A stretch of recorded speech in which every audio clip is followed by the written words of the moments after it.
Hallo mense, Jaap hier so. Ja, ek wil 'n video doen oor die Mandela effek. Weet nie of julle al van dit gehoor het nie. Dit is nou al baie lank aan die gang. Meer as 'n dekade. En basically wat dit is, die idee kom van daar was mense wat geglo het en dit was in 'n boek ook gewees dat Mandela is dood voor 1994 in die tronk. Maar toe skielik lewe Mandela nog en hy het toe mos nou president geword van Suid-Afrika. So daar is twee weergawe van Mandela se lewe. En dis waar die idee vandaan kom van die Mandela effek. 'n Groep mense onthou een ding en dan eintlik is dit anders. En 'n voorbeeld iets wat ek kan gebruik as 'n voorbeeld soos 'n 007 Roger Moore toe hy nog was. Die bad guy was Jaws gewees, hy met die eystertande. Julle kan hom seker onthou. En een van die Moonraker is die fliek se naam, ja. Wel, my brein is skerp vandag. Toe sien nou hierdie meisie kan sê, haar naam is Dolly. Die Jaws sien haar en toe hou hy van haar, hoekom? Want sy het braces aan, hè? Sy het soke eyster braces op haar tande. En dis hoekom hy van haar gehou het, maar nou met die Mandela effek, toe sy glimlag, toe sy niks op haar tande nie, so dit het nie dieselfde effek nie, dit maak nie eintlik eers sin, want hy het mos eystertande en toe hy sien sy braces, toe hou hy van haar. Maar nou is dit anders. En dan nog voorbeelde is, maar daar's baie, julle kan maar video's gaan opkyk oor die Mandela effek. Ek onthou Pikachu se stert het so swart opgehad, nou het hy nie. Die KitKat het so dash gehad tussenin, nou het hy nie. Hy het so monocle gehad, so glas op die een oog, die Monopoly mannetjie, maar nou het hy nie. En ja, goed soos Curious George, hy het 'n stert gehad en nou het hy nie 'n stert nie. Ja, is allerhande sulke goed en dan is daar een groot een vir my is hierdie fliek Shazam. Ek het hom actually self gekyk toe ek 'n kind was. En toe later in die lewe toe vind ek hy het nooit bestaan nie. Hierdie fliek is toe kamstig nou nooit gemaak nie. Maar ek kan onthou dat ek die fliek gekyk het. Ek weet nie of van julle ook hierdie fliek kan onthou nie. Maar nou ja, volgens die wêreld waarin ons leef, bestaan daardie fliek nie. Hy is nooit gemaak gewees nie. En blijkbaar selfs Sinbad self sê hy het nie hierdie fliek gemaak nie. So dis interessant, né, dat mense iets gekyk het, maar dit skielik is nie meer daar nie. Dit bestaan glad nie. So daar's baie teorieë daaroor hoekom dit so is. Natuurlik bo-natuurlik verander dinge. Baie party mense sê hierdie wêreld is soos 'n simulasie. Dit is soos 'n game waarin jy is, 'n speletjie. Ander mense gee die voorbeeld van 'n parallel universes, dat daar baie aardes is en as een vernietig word, dan gaan mens oor na 'n volgende ene toe, so 'n idee. Kyk, in die einde van die dag, ons weet nie regtig wat aangaan nie. Mens kan net spekuleer daaroor. Ons is nie in die beheer van hierdie wêreld of hoe dinge werk nie. Ons is maar net hier om ons keuses te maak, né? Ons is net hier om jou se gebooie te gehoorsaam en deur geloof in Joshua. Om die regte keuses te maak. Dis al hoekom ons hier is, of hierdie 'n game is of nie, dit maak eintlik nie saak nie. Ons purpose hier is nog steeds dieselfde. Maar hierdie Mandela effek verander ook skrifte. En dit is die slegte ding van die Mandela effek, is dat die Bybel is besig om heeltemal te verander. Ek weet nie of julle dit al besef het nie. Ek gaan 'n paar verse met julle deurgaan vandag. En dan gaan julle ook maar 'n bietjie verbaas staan as julle sien wat staan daar. Soos daar's verse van homoseksualiteit, soos in dat hy sê dit nie, dat dit sleg is nie, of dat hulle reptiele offer, en vroue engele, en allerhande ander goeters, maar ek gaan net so 'n paar van dit noem, ek dink daar is baie meer as wat ek nou hier gaan gee vir julle. Ek het van dit die Afrikaans bygesit, van die verse, het ek so Afrikaans bygesit, as dit anders, as dit ook verander is, het ek dit bygesit, soos hierso, as dit dieselfde klink as die veranderde vers. So dit lyk of hy van die Afrikaanse verse ook verander het. Meeste van hierdie verse het net verander in die King James Version, want ek dink dit is een van die mees akkuraatste vertalings gewees in die Engels, en dis hoekom die meeste getarget word. En dan, maar van hierdie verse is in al die vertalings verander. So ek gaan nou vir julle een wys wat in al die vertalings verander is, selfs in die Afrikaanse Bybel het hy ook verander. En kom ons kyk, Jesaja 40 vers 8, The grass withers, the flower fades, but the word of Yahuwah will stand forever. Hierdie woord verwys na Yahushua en nie na die geskrewe woord, Bybel nie. Want die Bybel verander. En hierdie is 'n probleem vir baie pastore en dominees en leraars.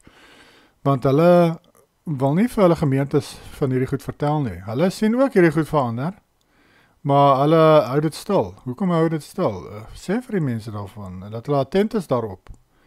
Want dinge is, weird stuff kom in die Bybel in nou, baie snaakse goed.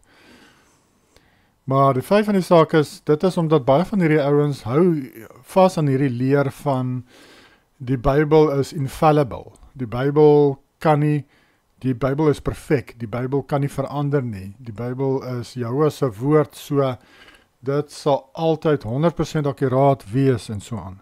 Maar dit is nie die Bybel waarvan daar die verse praat nie, dit praat van Yahushua. Want soos ek sê, die Bybel is besig om te verander, so dan is hy mos nou nie infallible nie. En hier sê dit dat, but the word of Yahuwah will stand forever. Dit verwys na Yahushua. Johannes 1 vers 1, in die begin was die woord, en die woord was by Yahuwah, en die woord was Yahuwah. Hier verwys dit na die regterhand van Yahuwah, Yahushua, wat die woord is. Openbaring 19 vers 13, en hy was bekleed met 'n kleed van, wat in bloed gedoop was, en sy naam is die woord van Yahuwah.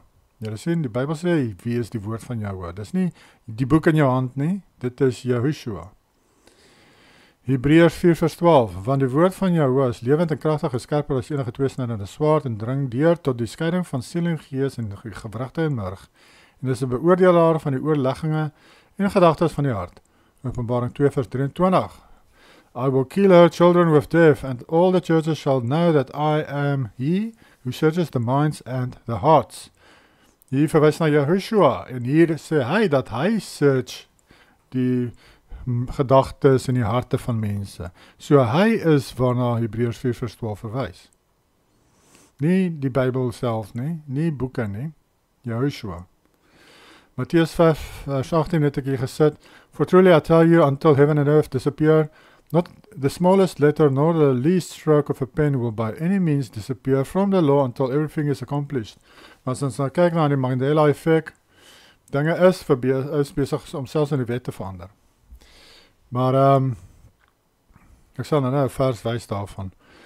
Jy het gesê van Jeremia 31 vers 33. En dit wys vir ons naby wat ek glo gaan gebeur en hoe Yahuwah dinge weer gaan herstel. Is hierdie verbond wat Yahuwah gaan sluit met die uitverkore Israeliete wat bymekaar gekom het in Suid-Afrika, hy gaan 'n nuwe verbond met hulle maak, is hierdie verbond van Jeremia 31. Hierdie verbond is nog met niemand gemaak in die wêreld nie, mense. Dit gaan eers gebeur na die tweede Exodus. En die rede hoe ek weet dit het nog nie gebeur nie, is want sy wette word in hulle brein geplaas. But this is the covenant that I will make with the house of Israel after those days. Jy sê duidelik vir jou, met wie spesifiek maak hy hierdie verbond? Net met Israel. Says Yahuwah, I will put my law in their minds and write it on their hearts, and I will be their Elohim, and they shall be my people. Yahuwah sit hierdie wet van hom in hulle harte en in hulle brein. So hulle gaan outomaties dit uit hulle koppe uitken. En dit gaan 'n teenvoeter wees teen hierdie Mandela effek wat die goed so verander. Want wat ons lees ook in die profete in Amos 8 vers 11 en 12. The days come, says Yahuwah, that I will send a famine in the land, not a famine of bread, nor a thirst of water, but of hearing the words of Yahuwah, and they shall wander from sea to sea, and from the north and to the east. They shall run to and fro, to seek the word of Yahuwah, and shall not find it. Ek het altyd gewonder hoe dit moontlik sou wees, maar nou dat die Bybels so verander bo-natuurlik, verstaan ek dit beter. Ek het gewonder dat, nou hoe gaan hulle reg kry dat jy glad nie enige Bybels of skrifte of niks in die hande kan kry in die wêreld, in die hele wêreld nie. Nou hierdie maak vir my sin, die Mandela effek, dat al die Bybels gaan verander, of is besig al reeds om te verander en gaan nog meer verander, dink ek. Soveel so dat mense amper nie eers meer daarna kan verwys in die toekoms nie. Maar die feit van die saak is, dan gaan dit moeilik wees om hierdie waarhede van Jehovah te kan ontvang en die mense gaan dit soek. En die mense gaan daarna smag. Nou het hulle 10 Bybels in hulle huise, 20 Bybels in hulle huise en hulle lees nie een van hulle nie. Maar dan gaan 'n tyd kom wanneer daardie Bybels dalk nutteloos gaan wees en dan moet jy daardie spesiale verhouding met Jehovah hê wat hy die gebooie op jou hart kon geskryf het en in jou brein geplaas het, dat jy outomaties dit uit jou kop uit ken en dit dan kan verkondig aan die ander mense om jou wat nie dit het nie. Want soos ek gesê het, net Israel gaan dit ontvang. Net die uitverkorenes van Israel gaan hierdie verbond ontvang. En net hulle gaan dan aan die wêreld die ware evangelie kan verkondig. Die ware evangelie aangaande Jehovah se gebooie en hoe hulle moet leef. Net hulle gaan dit kan doen, want net hulle gaan dit ontvang. Dit sluit aan by 'n video wat ek gemaak het op my Engelse kanaal oor die priesters, wat gaan gebeur na die 1000-jarige, na die Israel bymekaar gemaak is en Jehovah die verbond gemaak het met hulle. Jehovah gaan Israel uitverkorenes gebruik as sy priesters. Van die begin af waar hy gehad het, ons moes 'n volk van priesters wees vir hom. Nou, die priesters se doel gaan wees, nie om offers te bring nie, hulle doel gaan wees om die evangelie te verkondig aan die wêreld. Hulle doel gaan wees om hierdie waarhede wat in hulle brein geplaas is van Jehovah, te verkondig, te gaan vertel vir die ander mense in die wêreld. Ek gee al die skrifte in daai video as julle gewonder het daaroor. Ja, ek sal dalk dit attach in my onder hierdie video, want daar is so baie video's in my Engelse kanaal, dalk moeilik gaan wees om te kry. Henoch described the Mandela effect in hoofstuk 80. And in the days of the sinners, the years shall be shortened. Kyk mense, ek voel dit. Ek het al 'n paar keer van mense om my gesê, die tyd gaan vinniger verby. Letterlik, ek voel die tyd gaan baie vinniger verby as toe ek jonk was. Dit is asof alles net vinniger en vinniger beweeg. Jy's Januarie en dan vee jou oë uit, dan sê in Junie. Dan vee jou oë uit, dan sê die volgende jaar. Die tyd gaan net verskriklik vinnig verby. And in the days of the sinners, hierdie in the days of the sinners, ek glo dit verwys spesifiek na die ongelowiges wat weer 'n kans kry natuurlik om 'n keuse te maak, en dit is na die 1000-jarige vrederyk. Dis waarna Henoch hier verwys, die dae van die sondaars. Ons is in die dae van die sondaars. Ons is omring deur sondaars wat weer 'n kans kry om te kies. Dis waar ons is op die tydlyn. Ons is in die kort seisoen van misleiding. Gaan lees Openbaring 20. Hy sê daar van die dooies wat weer gaan lewe na die 1000-jarige vrederyk. Dit is ons. Nou, dan gaan lees jy in 1 Petrus 3, ek dink vir daar 1 Petrus 3, dan sal jy sien, ek dink is daar rondom vers 18, dat Joshua het gaan preek vir die ongelowiges in die doderyk. En wat het hy vir hulle gesê? Hy het vir hulle gesê, hulle gaan weer 'n kans kry na die 1000-jarige vrederyk. En so hulle het. Ja, hoe was hulle genadig gewees? En dis hoekom die wêreld ook so verskriklik evil, so vinnig agteruit gaan en evil is. Want baie van die mense was evil gewees in die eerste lewe, en nou is hulle maar weer dieselfde in hierdie lewe. Maar ten minste, hulle kry weer 'n kans, so hulle het nie 'n verskoning nie. So hierdie praat van hulle, hierdie sinners. And in the days of the sinners, jy kan maar sê die kort seisoen van misleiding, the years shall be shortened, means full, dit word full korter, and their seed shall be delayed on their lands and fields. So die opbrengs van kos gaan verander en gaan moeiliker gaan om goeders te kan groei. And all things on the earth shall change. Nou, dit kan verwys, ek glo ook na die wat ons sien hier so om ons wat so verander, soos die Mandela effek.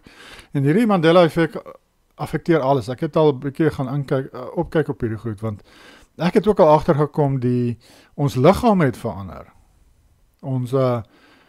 samestelling van ons liggaam, ons niere was op 'n sekere plek gewees en nou dit geskuif. Ek dink dit was onder en nou het dit boontoe geskuif of bo en nou het dit onder toe geskuif, een van die twee. Ons hart het 'n bietjie geskuif meer na die middel toe van ons bors. Dit was mos altyd so half aan die een kant gewees. Ek dink nou is dit so in die middel van jou bors. Ons koppe, ek kan sien mense koppe bo is nou plat in plaas van toe ek 'n kind was kon ek onthou, daar was so in ons laerskool was daar in die klas so skedel gewees van 'n hele geraamte van 'n mens wat daar gehang het in die biologie klas. En ek kon onthou en ook mense om my gesien hoe hulle koppe gelyk het. Soos daai skedel, dit was half rond bo. Dit was nie plat nie. Dit was nie langwerpig en plat nie. Maar nou is koppe so langwerpig en plat. En ek het actually 'n video gekry op YouTube van 'n vrou wat verskriklik baie issues gehad het en sy het verskriklik baie X-rays moes kry vir haar liggaam. En toe kon sy daar gaan en vir mens wys hoe dinge verander. Hoe dit nou is en hoe dit was. En ja, dit is nogal baie interessant gewees.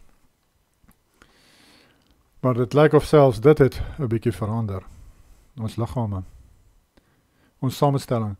En hy sê so, and shall not appear in their time.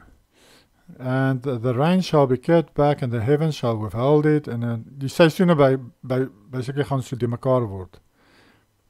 And in those times the fruits of the earth shall be backward. En as jy kyk, blykbaar piesangs groei nou in die teenoorgestelde rigting, hulle groei nou half op, en in die verlede het hulle mos so afgehang, nou hang hulle in die lug op. Nou gaan hulle in die lug op, so hulle is nou omgedraai. Maar 'n ander ding wat ek aan gedink het, was ook dat jy koop nou vrugte wat nie eers sade het nie. So, gewoonlik was die saad word 'n vrug, en nou gaan kyk jy en koop goed, en dan is dit saadloos. So, dis basically maar teenoorgestel dan.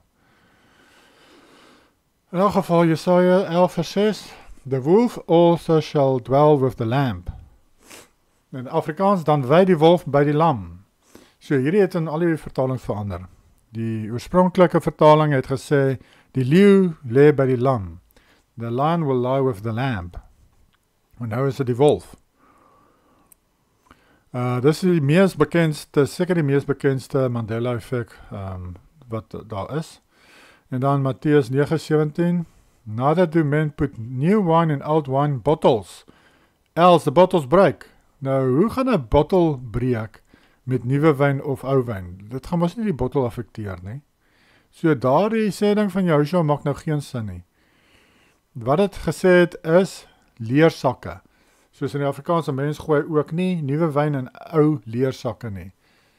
Wine skins. In die ander vertalings sê ook wine skins. Dis net die King James version wat verander het, en nou het hy verander in al die King James vertalings, of die ou King James, die nuwe King James, en maak nie saak wat se King James. Ek praat nou nie van nie die New King James, ek praat van wanneer die King James gepubliseer is. Soos die 1630 of 1611, en dan wat ons vandag ook het. En hulle almal sal dit dan veranderd wees. Nou gaan hulle almal sê bottles, so nou maak dit glad nie meer sin nie. En dan Jesaja 66:16, hierheen het ek agtergekom, for by fire and by the sword Yahweh will judge all flesh. Dit is akkuraat, dis wat dit moet sê. Maar wat sê dit? For by fire and by his sword will Yahweh plead with all flesh. Hy gaan hulle smeek, gaan hy hulle smeek vir enigiets. Yahweh gaan hulle nie smeek nie, hy gaan hulle judge. So ek het dit dadelik agtergekom toe ek hierdie vers sien in Jesaja 66:16. Maar soos ek sê, hierdie is die King James version, en die King James version het die meeste verander. En dis maar omdat dit 'n meer akkurate Engelse vertaling was, of is. Nursing fathers. Nummer 11:12. Have I conceived all this people, have I begotten them, that thou should say unto me, carry them in thy bosom, as a nursing father beareth the sucking child, unto the land, which, nursing father beareth a sucking child. Ek kan nie onthou dat ek ooit gelees het van 'n nursing father nie. In die Afrikaans het ek hierdie hele volk dan ontvang, of het ek hulle gebaar, dat u vir my sê, dra hulle aan jou bors, soos 'n oppasser, die suigling dra, na die land wat u aan hulle vaders met 'n eed beloof het.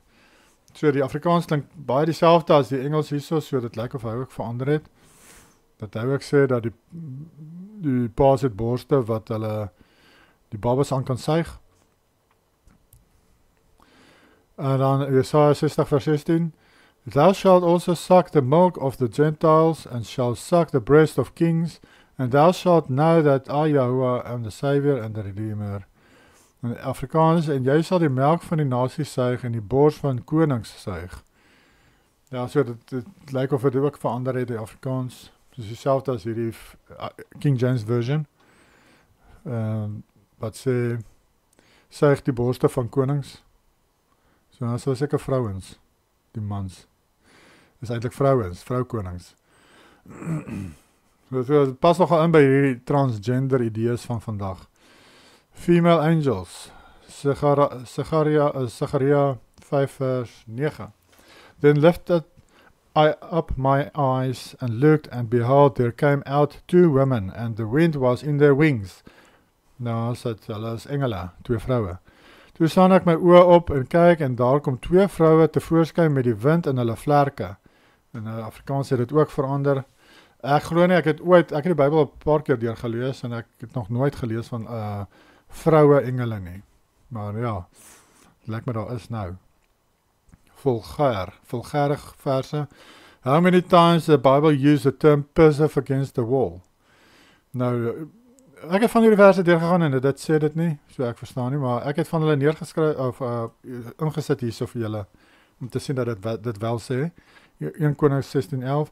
And it came to pass when he began to reign, as soon as he sat on the throne, that he slew all the house of Baasha. He left him not one that pisseth against the wall. Neither of his kingsfolks who so selfs nie sy kingsfolks so kon pis teen die muur nie. Okay, dis jammer. Ja, dit is nogal komisch eintlik. 1 Kings 14:10. Therefore behold, I will bring evil upon the house of Jeroboam, and will cut off from Jeroboam him that pisseth against the wall. Okay, so lyk my nie, dis 'n goeie ding om teen 'n muur te pis nie, volgens die Bybel. Maar soos ek sê, ek het die Bybel 'n paar keer deurgegaan, en ek het nog nooit gelees van sulke goed wat mense wat pee teen mure nie. Kan julle so iets onthou? Kan julle iets onthou van mense wat pee teen mure, en dat jou hulle doodmaak, want hulle pee teen mure, en sulke weird stuff? Ek kan dit nie onthou nie, man. Ek dink dit was daar nie. Ek dink dit is nou niet ingesit. En ek sê enigste een wat ek dink, hierdie kry ek ook maar van ander pastore. Hierdie ou wat hierdie goed saamgestel het, baie van dit wat ek gekry het is by hom. Hy het boeke geskryf oor hierdie onderwerp. En hy probeer die pastore en so wêreldwyd attent maak op hierdie goed. Veranderinge. Nou, hy sal 'n pastoor vir dekades, hy seker, ek dink wat 20 jaar. En so hy lees Bybel verskriklik baie. Ek doen ook nou eintlik maar die ding is, hy het opgetel dat hierdie goed het verander. En dan gaan praat hy met ander pastore en ander geleerdes, en dan kom hulle ook agter die goed het verander, want hulle het ook verskriklik baie knowledge oor die Bybel, en hulle ken hulle Bybels. En dan, al wat hulle kan sê is, ja nee, die goed het verander. Jesaja 36:12. But Rabshakeh said, Have my master sent me to your master and to you to speak these words? Have he not sent me to the men that sit upon the wall, that they may eat their own dung and drink their own piss with you? Nee, regtig, ek kan nie sulke goed onthou nie, mense. Dit is, ek dink dit is van die duiwel af hierdie goed. Maar natuurlik, die duiwel word toegelaat om hierdie dinge te doen. Die duiwel kan nie doen net wat hy wil, nie. Ek het mos vir julle sê, Joshua regeer. So, hy moet eers gaan by Joshua vra of hy dit kan doen, en Joshua laat hom toe. Maar die Rabsake het gesê, het my Heer my na jou Heer en na jou gestuur om hierdie woorde te spreek? Is dit nie na die manne wat op die muur sit, dat hulle hul eie drek kan eet en hulle eie water kan drink, saam met julle nie? Ja, hierdie waterdrink, dis meer takt, wat sê taktvol, is dit? Afrikaans? Want hulle sê nie pis soos in Engels nie. Hulle sê net jou eie water. In elk geval, fairy tales. How many times does the Bible mention unicorns? 9 keer. Nou, dat is nou volop in die Bybel. Maar ek het 'n bewys gekry in 'n ou ensiklopedie dat die unicorn verwys na die renoster. En in die geval van Israel, Jakob se seuns, Ephraim word verwys na as 'n renoster. Nog 'n bewys dat hulle was in Afrika, né? Want hy verwys na Ephraim as 'n renoster en hulle het renosters gesien in Afrika. Indië het natuurlik ook 'n renosters, maar dis basically maar net Indië en Afrika. Of meer die onderdeel van Afrika. Islam agenda, Lukas 19:27, but those mine enemies, which would not that I should reign over them, bring here, and slay them before me, should be show them before me. Well, hy sê so, het moet sê, show them before me, wys hulle vir my. Maar nou, met die Mandela effect, sê dit, slay them before me. In Afrikaans, maar daardie vyande van my, wat nie wou hê, dat ek koning oor hulle sou wees nie, bring hulle hier en slaan hulle voor my dood. So ek sê die Afrikaans het ook verander na die opsig. Dit moet ons nou wys, kom wys hulle vir my, die mense wat nie wou hê ek moet koning wees nie. Does God condone sin now? Hosea 4:14. I will not punish your daughters when they commit whoredom. Okay.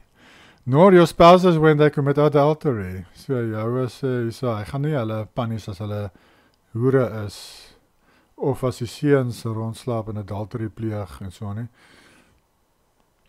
For themselves are separated with whores, and they sacrifice with harlots. Therefore the people that doth not understand shall fall. In Afrikaans, ek sal oor julle dogters geen besoeking doen. Dis maar dieselfde idee dan as wat hy in Engels sê, punish. Punish hierso word verander na besoeking. Ek sal oor julle dogters geen besoeking doen, omdat hulle hoereer nie. So, Afrikaans lyk my is ook wel 'n bietjie beïnvloed daar. 2 Korintiërs 11:8, I robbed other churches, taking wages of them to do your service. Dis nou Paulus, wat kom sy geld gesteel het by kerke, om dit te gee vir ander kerke. Hy was seker maar die Robin Hood van daardie tyd, né? Ander gemeentes het ek beroof deur vergoeding te neem, om julle te bedien. En toe ek by julle teenwoordig was, en gebrek gehad het ek niemand lastig geval nie. So, het lyk my, of die Bybel nou sê, Paulus was 'n skelm, en hy het mense geld gesteel, en dit dan vir ander mense gegee. Spreuke 26:10, the great Elohim that formed all things both reward the fool and reward transgressors. Nou, Unique in James Version sê dit reg, the great Yahuwah who formed everything gives the fool his hire and the transgressor his wages. Dit klink beter in elk geval. Dit klink of wages, dit is wat jy saai, sal jy maai. Of soos hy sê, the wages of sin is death. So hy gee hulle wages, maar as hy sê, hy reward hulle, dan klink dit na iets goeds. Ja, hy gee goeie dinge vir hulle, al is hulle so sleg. Of is hulle fools. Perversion. Ezekiel 23:20. There she lusted after her lovers whose genitals were like those of donkeys and whose emissions was like the horses. Ja, hier kom hy by veranderings wat meer vulgair word. Lukas 17:34. I tell you, in that night there shall be 2 men in one bed. O, gits. Daar is 2 guys daar gewees. The one shall be taken and the other shall be left. O ja, die ene word nog steeds gered, al is hy gay. 2 women will be grinding grain in together. One will be taken and the other left. Ek sê vir julle is, in daardie nag sal daar 2 op een bed wees. Die een sal aangeneem en die ander verlaat word. Dit is hoe dit moet wees, die Afrikaans sê dit hier so reg. Hy sê daar's 2 op die bed. Hy sê nie 2 mans nie. Die teks het oorspronklik gesê net 2. Daar's 2 in die bed. Maar nou het hulle dit verander met die Mandela-effek. Nou, daar's 2 mans wat in die bed lê. Wys dit hoe jou Bybel is besig om te verander en jy kan sien wie dit verander. Mense kan sien dis Lucifer wat dit verander. En soos 'n paddatjie in die warm water, hy so stelselmatig verander hy dit, so bietjie vir bietjie. En in die ander vertalings in Engels sê hy ook, daar's 2 in die bed, nie 2 mans nie. So ek dink hierdie was net 'n King James version verandering. Leviticus 12:8. And if she be not able to bring a lamb, then she shall bring 2 turtles, or 2 young pigeons, the one for the burnt offering, and the other for the sin offering. Nou mag jy reptiele offer vir sondes? Nee, jy mag nie. En Leviticus 11:29 en 30 sê dit, These also shall be unclean unto you among the creeping things that creep upon the earth, the weasel, the mouse, and the tortoise, after his kind. So, skulpaaie, jy mag nie hulle offer nie, maar in Leviticus 12, net die volgende hoofstuk, dan sê dit daar, ja, offer maar die turtles. As hy arm is, moet sy nou maar skulpaaie gaan soek aan die veld en hulle offer. En dan Afrikaans sê dit reg, en dis omdat hierdie is net verander in die King James version, nie in al die vertalings nie. Maar as sy 'n lam nie kan bekostig nie, moet sy 2 tortelduwe op 2 jong duwe neem. Sien jy, hulle verwys na die tortelduif, nie turtles nie, so in Engels sou dit wees turtle doves, so in die ander vertaling sê dit turtle doves. Maar dis die laaste ene, ok. So, daar is ander ook, ek weet van the Lord's Prayer, daar so het hy dit ook verander. Daar waar hy sê, forgive us our sins as we forgive those who trespass against us. Dit het blijkbaar ook verander. Dit is nou, forgive us our debts as we forgive those who are our debtors, of so iets. Maar ja, daar is nog ander goed wat verander het. Ek het net 'n paar vir julle hier so gewys. Net sodat julle kan sien, daar is so iets. En die Bybel is maar besig om te verander, mense. En ja, dit is wat mens regtig dan kan doen nie. Jy moet maar kyk of jy kan wees deel van daardie uitverkore Israeliete, want dan gaan jy die wet perfek weer ontvang in jou brein. En jou hoëse leringe ontvang in jou brein. En dan maak hierdie Mandela-effek sy goeders nou glad nie meer saak in elk geval nie.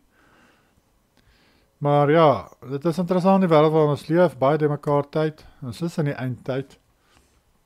Ek het juist nou weer 'n visioen geluister van 'n Nieu-Seelandse ou wat verskriklik baie visioene en drome kry, en profesie wat dit gee, en ja, hy kry nogal interessante visioene.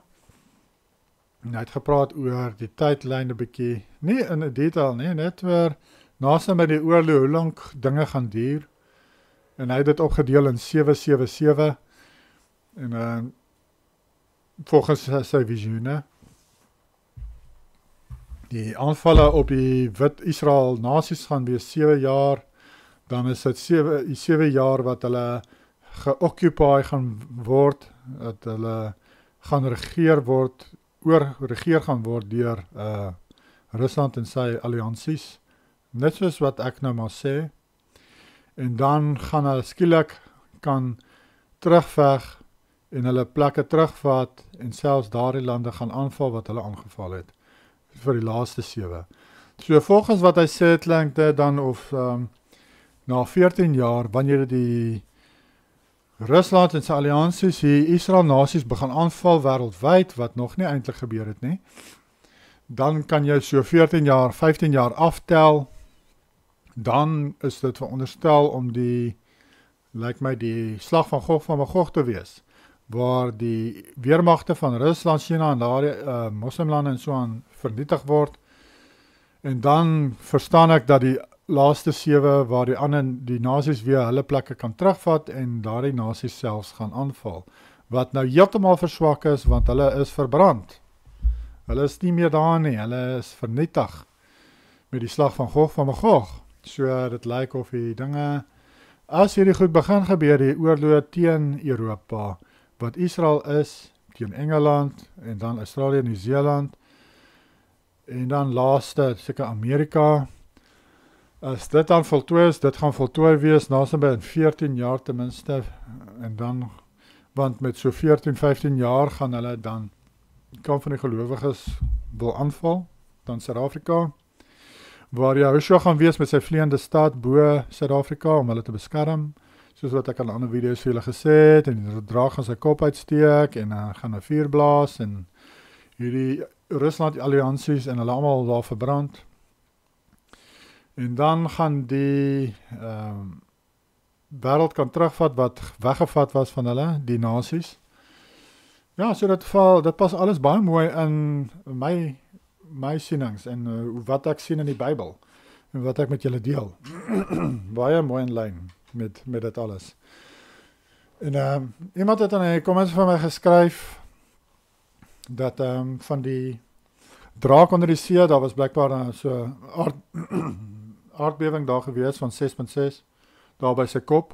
So dit lyk vir my dat hy is besig om 'n bietjie te beweeg na daai draak. Dalk is hy besig om uit staas wakker te word. Ek dink die feit dat hy so bietjie beweeg hier en daar goeters gebeur, is 'n teken dat ons nader die slag van Gog van Magog, mense. Dit is die teken dat daardie dier is besig om wakker te word. So die slag van Gog van Magog is om die draai. Dis om die draai. Onthou, die Bybels, die 2 Esdras 13 sê, daardie draak lê daar onder die see vir baie generasies. Hy lê daar vir duisende jare, lê daar onder die water stil, stil. Nou begin hy beweeg. So wat sê dit vir julle?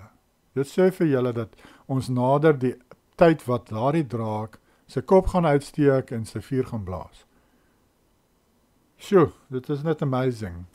Dit is vir my lekker om hierdie dinge te kan insien en te weet wat gaan aan. Want daar so baie stories, verskillende sienings in hierdie wêreld. Ja, daar is regtig soos 'n minefield. Dit is soos 'n minefield waardeur jy moet loop. Want daar is so baie verskillende sienings oor alles, en leringe, en insigte oor dieselfde vers. Vat 'n hoofstuk of 'n vers, en dan kry jy soos 10 verskillende verduidelikings van dieselfde vers. So is amper onmoontlik om die waarheid te kry. Mens het regtig die Heilige Gees sê om by die waarheid uit te kom met hierdie goeters. En dis waarvoor ek ook baie dankbaar is dat Jehova my gelei het en my beskerm het teen leuns. Want ek het ook wat te doen gekry met leuns en goed, en dan het Jehova dit vir my uitgewys. Jehova Gees het my attent daarop gemaak dat ek moet pas op daarvoor, dis leuns, en dan het ek aanbeweeg, en so het ek baie slaggate nie ingetrap nie, en dan kon ek aangaan, en dan kon ek die waarheid kry. En in die tyd waar ons leef, mense, jy moet regtig attent wees op jou Heilige Gees wat vir jou wil wys, wat is akkuraat en wat is 'n leuen, want jy gaan dit baie nodig hê in hierdie tyd waarin ons leef.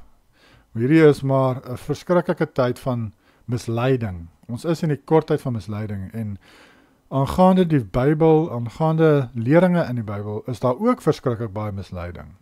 Nie net in die wêreld om ons nie. Iets wat daar ook genoem het, wat ek heeltemal mee saamstem, en ek het dit, Heilige Gees het dit ook al aan my openbaar, nog voor ek gehoor het dat hy 'n visioen daaroor gekry het, is dat heel bo met die leierskap van die wêreld, werk hulle almal saam. Hulle almal is in cahoots, hulle almal werk saam, hulle almal beplan hierdie ding saam, hulle speel 'n rol in hulle land, wat moet lyk asof hulle eintlik kwaad is vir mekaar, en mekaar wil fight, en mekaar wil skiet, en al hierdie nonsens. Hulle is actors. Dit is 'n een groot show hierdie wêreld. Dit is soos 'n een groot movie, en jy is in die movie, en jy weet nie eers jy's in die movie nie. Die ding is, ek het dit besef, en Heilige Gees het 'n paar keer al vir my gewys en gesê, dat dis alles leuns, hulle werk saam. Putin, Trump, al hierdie ouens, wêreldwyd, die leierskap, hulle weet wat die rol wat hulle moet vervul. Hulle weet wat hulle veronderstel is om te doen. Hulle weet, hulle is in die kortseisoen van misleiding. Lucifer het vir hulle gesê wat moet hulle doen. Wat is die uiteinde van dit wat hulle doen? Hulle moet alles daarna toe dryf. geleidelik. En al die dinge wat jy gaan sien, dit is beplan. Dit is nie 'n natuurlike vloei van gebeure tot by 'n oorlog nie. Hierdie alles is beplan. Dit moet so gebeur. So, is 'n mensgemaakte oorlog. Dit is hulle het dit opgemaak, die redes vir die oorlog. Want dis wat Lucifer wil hê. Hy weet waar ons op die tyd is. Hy weet sy tyd is nou amper op, soos ek sê, daardie draak besig om te beweeg al. Hy weet die gesag van Gog van Magog is om die draai. As ek vat wat daai ander ou gesê het van die 777, dan sit net 'n bietjie meer as 'n dekade. Ek het gesê so binne 50 jaar gaan alles gebeur. Ja, dit lyk my dit is so 14 jaar of so. Dan gaan die tweede Exodus voltooid wees. So die tweede Exodus gaan ek het gesê wees so 10 jaar. Dit lyk of dit kan wees tussen 10 en 14 jaar. En dan sit die slag van Gog van Magog. En dan is daai draak, hy kop al uitdruk, dan vloed die hele gebied daarso van Suid-Amerika en Suid-Afrika, Afrika, maar daardie ding is so groot soos 'n kontinent. Ja, is nie 'n goeie idee om op die kuslyne te bly nie, mense. Julle sal maar meer binneland toe moet trek, want daar kom baie verskriklike dinge op die kuslyne. Baie vloede, baie tsunamies. En die ding is ook, daar is ook 'n klip wat gaan val daar by die tussensuid in Noord-Amerika, blijkbaar, wat jou daar gaan laat val, maar dan weer eens 'n vloed gaan veroorsaak daar die kant, daar in die weste kant van Afrika. So ja, trek 'n bietjie meer binneland toe, dis beslis veiliger. Ja, gelief was 'n lekker video. Okay, geniet julle dag verder en ons praat weer volgende keer. Bye.